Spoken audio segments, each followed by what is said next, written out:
Hello everyone, आज की video में हम आपसे बात करेंगे जो आप रेंट पे कर रहे हैं या फिर जो आपको सेविंग का और इन्वेस्टमेंट के ऊपर इंटरेस्ट अर्न हो रहा है, तो उसके ऊपर आप किस तरीके से डिडक्शंस को क्लेम कर सकते हैं, उन सब चीज़ों के बारे में। सो आइए वीडियो को स्टार्ट करते हैं। Section 80GG, section 80TTA and section 80TTB।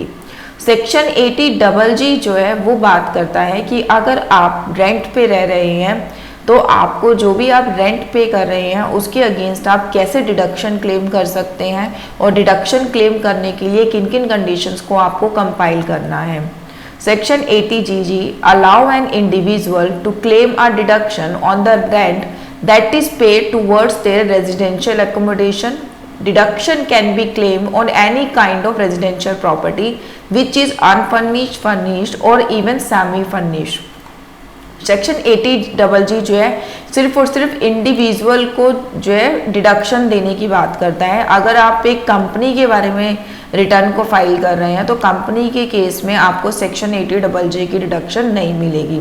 Section 80GG में जो भी आप रेंट पे कर रहे हैं अपनी सेल्फ ऑक्यूपाइड प्रॉपर्टी का, मतलब रेजिडेंशियल अकोमोडेशन के लिए आप जो भी रेंट पे कर रहे हैं, चाहे वो फर्निश्ड हो, अनफर्निश्ड हो, सेमी फर्निश्ड हो, किसी भी तरीके की प्रॉपर्टी हो, अगर आप उसको अपने रेजिडेंशियल पर्पस के लिए यूज़ कर रहे हैं तो उस पर जो आप रेंट पे कर रहे हैं उसके अगेंस्ट आप डिडक्शन क्लेम कर सकते हैं। आपको इसमें कितनी डिडक्शन मिलेगी?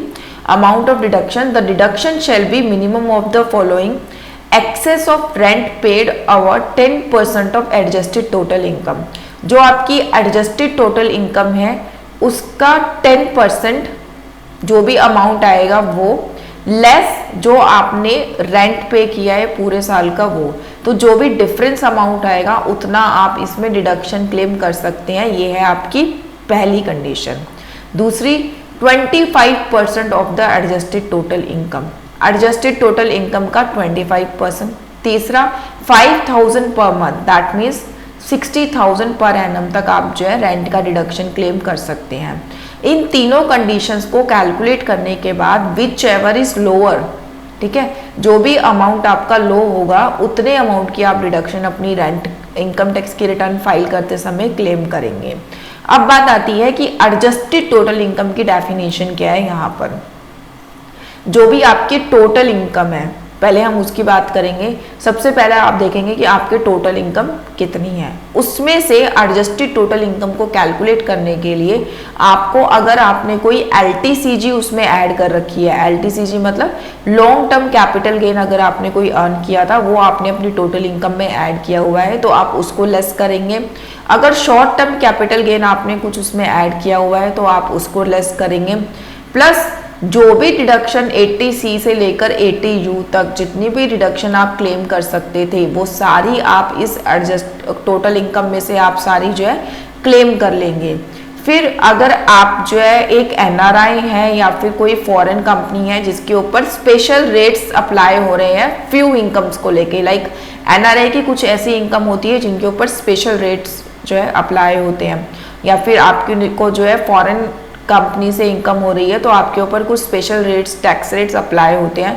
तो इस तरीके की इनकम अगर आपने अपनी कोई टोटल इनकम में ऐड कर रखी है तो आप उसको भी जो है लेस कर लेंगे। फिर जो आपकी नेट इनकम आएगी उस इनकम को हम कहते हैं ग्रॉस एडजस्टेड टोटल इनकम। फिर उस इनकम के ऊपर आपको ये कैलकुलेशन अप्लाई करनी है और विच एवर इज लोअर आपका अमाउंट निकल के आएगा वो अमाउंट जो है आपको डिडक्शन क्लेम करनी है अपनी इनकम टैक्स की रिटर्न में, ठीक है। अब बात करते हैं हम कि आपको ये डिडक्शन क्लेम करने के लिए किन किन कंडीशंस को कंपाइल करना है। यहाँ पे कुछ कंडीशंस दी गई हैं, ये सब कंडीशंस हमारी कंप्लीट होनी चाहिए तभी हम जो है इस डिडक्शन को क्लेम कर सकते हैं। Number 1 condition, one can claim a deduction under this section if he or she is self-employed or salaried person not having the HRA component in their CTC। यहाँ पे ये बात करते हैं कि चाहे आप सैलरीड पर्सन है या फिर आप सेल्फ एम्प्लॉयड है, आपका अपना बिजनेस है, आप दोनों ही केसेस में इस डिडक्शन को क्लेम कर सकते हैं। बट द थिंग इज कि अगर आप सैलरी लेते हैं, अगर आप जो है सैलरीड क्लास पर्सन है तो आपके CTC में HRA आपको नहीं मिलना चाहिए, बिकॉज जो HRA है वो भी हमारा हाउस रेंट अलाउंस है। अगर आपको अपने एम्प्लॉयर से हाउस रेंट अलाउंस ऑलरेडी मिल रहा है तो सेक्शन 80GG में आपको फर्दर डिडक्शन नहीं दी जाएगी, क्योंकि आपका जो हाउस रेंट अलाउंस होता है वो भी रेजिडेंशियल एकोमोडेशन से रिलेटेड होता है और 80GG भी आपको उसी चीज़ की डिडक्शन दे रहा है। तो दोनों ही केसेस में आपको जो है एक ही डिडक्शन मिलेगी, चाहे वो आप HRA में ले, चाहे जो है आप जो है उसमें ले, सेक्शन 80GG में ले। तो इसलिए ये बात कही गई कि अगर आपके CTC में HRA का कंपोनेंट ऑलरेडी है तो आप 80GG में इस डिडक्शन को क्लेम नहीं कर पाएंगे। Next condition, a person should be lives in a rented residential house. ये तो फर्स्ट कंडीशन ही है इस सेक्शन को क्लेम करने की कि आप जो है रेंट पे रहते हो, तभी आप इस डिडक्शन को क्लेम कर पाएंगे। Then the third condition, you, your spouse, your minor child or the HUF of which you are a member do not own any residential accommodation where you currently reside, perform office duty, work or carry on business and profession। यहाँ पे ये बात करते हैं कि आपके पास आपके नाम पर या आपके स्पाउस के नाम पर या आपके माइनर चाइल्ड के नाम पर या फिर उस HUF के नाम पर जिस HUF में आप मेंबर हो, ठीक है, इन लोगों के नाम पर कोई भी रेजिडेंशियल प्रॉपर्टी नहीं होनी चाहिए। कहाँ पर?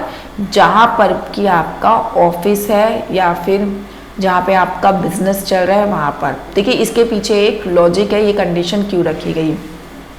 सेक्शन 80GG की डिडक्शन आपको मिलती ही जब है जब आप रेंट पे रहते हैं। अगर आपके पास ऑलरेडी एक प्रॉपर्टी है और आपके बिजनेस एरिया में ही है तो आप अपनी ही प्रॉपर्टी में रहेंगे, आप रेंट पे क्यों रहेंगे उस सिचुएशन में।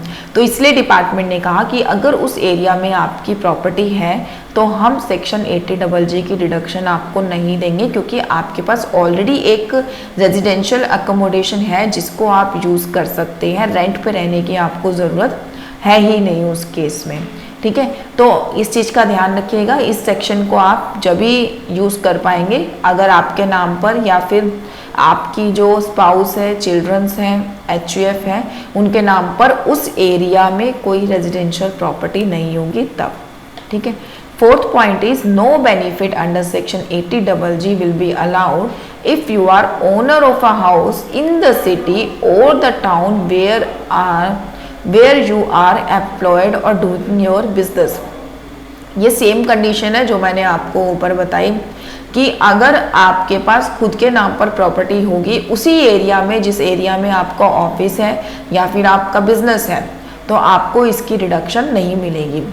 फर्दर इसमें एक इन्होंने ऐड ऑन किया है, if the assessee the individual on any residential accommodation at any place other than the place of residence or the work of assessee, then such property should not be assessed in the hand of the individuals as a self occupied property।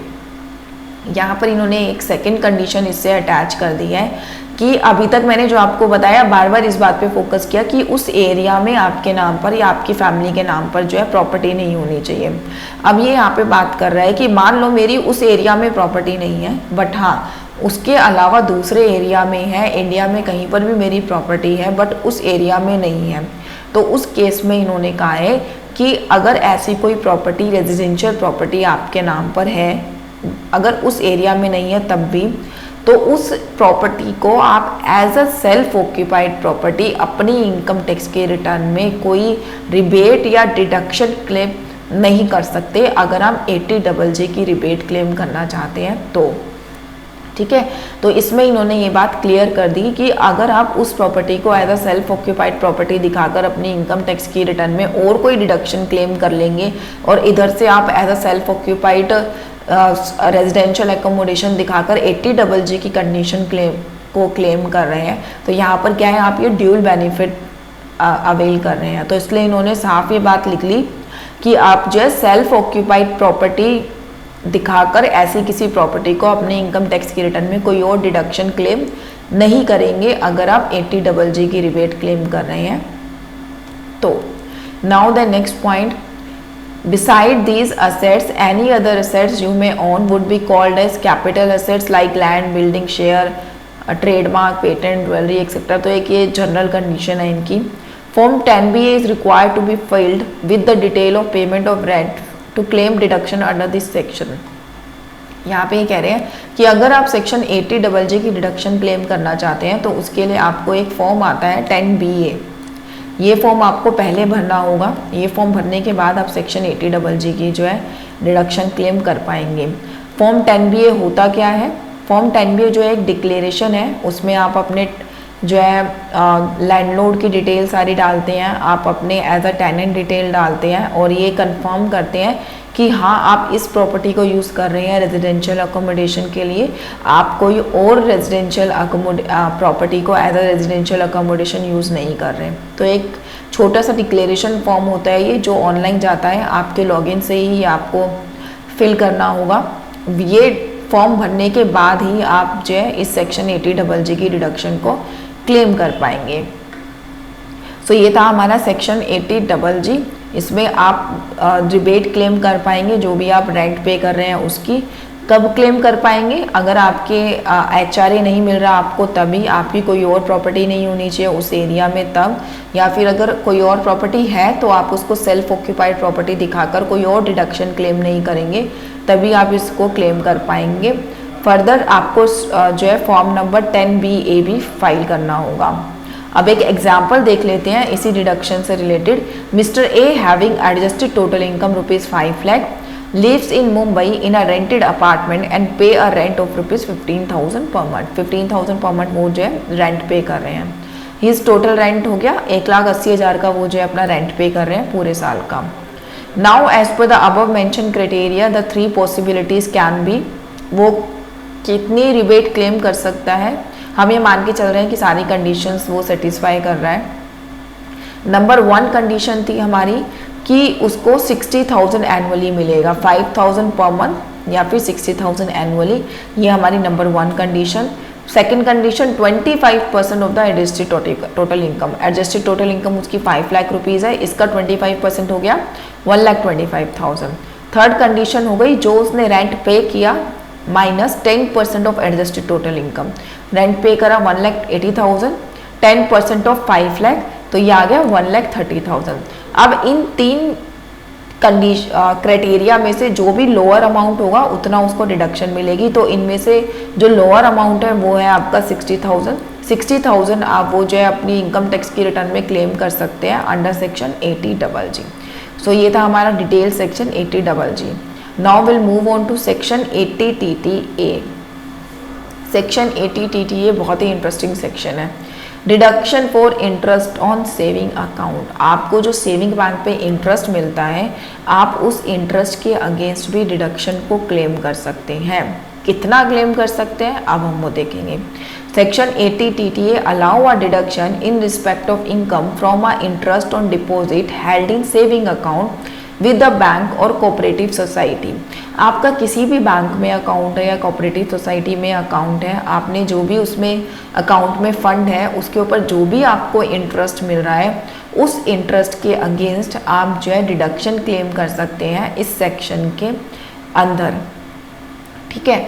अब वो deduction आप कितनी claim कर सकते हैं वो है 10,000 deduction are allowed under section 80TTA on the interest earned from the saving account if a person has a multiple saving account with the different bank, then the maximum deduction can be claimed for the all saving account put together is ₹10,000. यहाँ पे ये बात कर रहे हैं कि आप overall 10,000 की डिडक्शन क्लेम कर सकते हैं सेविंग अकाउंट के इंटरेस्ट पर, चाहे वो आपका एक अकाउंट है, 2 अकाउंट है, 3 अकाउंट है, जो भी आपका टोटल इंटरेस्ट आएगा मल्टीपल बैंक अकाउंट से उसके अगेंस्ट आप मैक्सिमम 10,000 की रिबेट क्लेम कर सकते हैं. जो भी डिफरेंशियल अमाउंट होगा उस डिफरेंशियल अमाउंट के ऊपर आपको टैक्स पे करना होगा. ये जो डिडक्शन क्राइटेरिया है ये किसके लिए है? ये एक इंडिविजुअल के लिए है जो कि सीनियर सिटीज़न नहीं है. ठीक है, इस बात पे ध्यान दीजिएगा. अगर कोई सीनियर सिटीज़न नहीं है, 60 ईयर से कम एज है, तो उसके लिए जो डिडक्शन है वो ₹10,000 है. अगर आप एक सीनियर सिटीजन है, 60 ईयर्स एंड अबव आपकी एज है, तो आपके ऊपर सेक्शन अप्लाई होगा सेक्शन 80 TTB। 80 TTA सेक्शन सिर्फ और सिर्फ बिलो 60 ईयर्स के इंडिविजुअल पे अप्लाई होता है और सिर्फ सेविंग के इंटरेस्ट के ऊपर डिडक्शन की बात करता है। Section 80 TTB tax deduction for senior citizen on the interest income.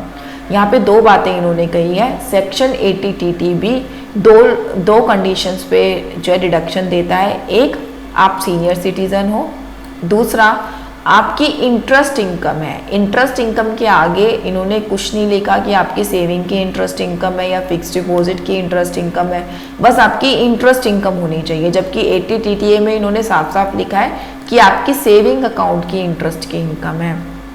तो इसका मतलब है सेक्शन 80 TTB में बस इतना देखना है कि आपकी इंटरेस्ट इनकम होनी चाहिए, चाहे वो सेविंग अकाउंट है, चाहे वो फिक्स डिपॉजिट है, रिकरिंग डिपॉजिट है, या फिर पोस्ट ऑफिस में आपका अकाउंट है, ठीक है। किसी भी तरीके का अगर आपको इन्वेस्टमेंट है, उससे जो आपको इंटरेस्ट अर्न हो रहा है, उसके बारे में ये बात कर रहे हैं। इंटरेस्ट का बाइफिकेशन इन्होंने कहीं नहीं किया है। This section provide right to senior citizen to claim a large deduction of rupees 50,000 on the interest income on deposit, चाहे वो सेविंग है या फिक्स्ड है। This deduction act like a upgrade of section 80 TTA as the threshold limit of the tax deduction on the interest income was raised from 10,000 to 50,000। Section 80 TTA में हमारा deduction का amount था rupees 10,000। 80 TTB में जो हमारा deduction का amount है वो है रुपीज़ 50,000। आप 50,000 की तक की इंटरेस्ट की रिबेट ले सकते हैं अगर आप एक सीनियर सिटीज़न हैं। ये डिडक्शन आपकी किसी चीज़ के भी अगेंस्ट हो सकती है, सेविंग इंटरेस्ट या फिर फिक्स्ड डिपॉजिट इंटरेस्ट। तो ये बहुत जो है एक लिबर्टी दी गई है सीनियर सिटीजन्स को। बिकॉज होता क्या है, रिटायरमेंट के बाद जो भी फंड आता है वो इन्वेस्ट किया जाता है, उसके ऊपर जो फर्दर इंटरेस्ट इनकम होती है, तो सीनियर सिटीजन की इंटरेस्ट इनकम अच्छी खासी होती है। तो उस पूरी इंटरेस्ट इनकम के ऊपर टैक्स ना देना पड़े, तो डिपार्टमेंट ने 50,000 तक की उनको रिबेट दे दी है कि आप 50,000 तक टैक्स मत दो, उससे ऊपर जो भी आपकी इंटरेस्ट इनकम होगी उसके ऊपर आपको जो है टैक्स देना पड़ेगा, ज़रूर देना पड़ेगा। सो ये थे हमारे 3 section 80GG, section 80 TTA and section 80 TTB। इसमें से जो सेक्शन 80 TTA है वो सबके ऊपर अप्लाई होता ही होता है, क्योंकि सेविंग अकाउंट सबका होता है, इंटरेस्ट इनकम होती है, चाहे वो 50 रुपीज़ हो या फिर 50,000 हो, ठीक है। एक लास्ट में हमारा नोट है कि अगर आप न्यू टैक्स रिजीम को ऑप्ट कर रहे हैं, अगर आप न्यू टैक्स रिजीम के अकॉर्डिंग अपने रिटर्न को फिल कर रहे हैं, तो आपको इन तीनों सेक्शन में से किसी भी सेक्शन का रिबेट नहीं मिलेगा, क्योंकि न्यू टैक्स रिजीम में किसी भी रिडक्शन का रिबेट नहीं मिलता एक्सेप्ट 1 या 2। So thank you so much for watching our video. Next video में हम आपसे बात करेंगे डोनेशंस पे मिलने वाली डिडक्शंस के बारे में। Thanks a lot.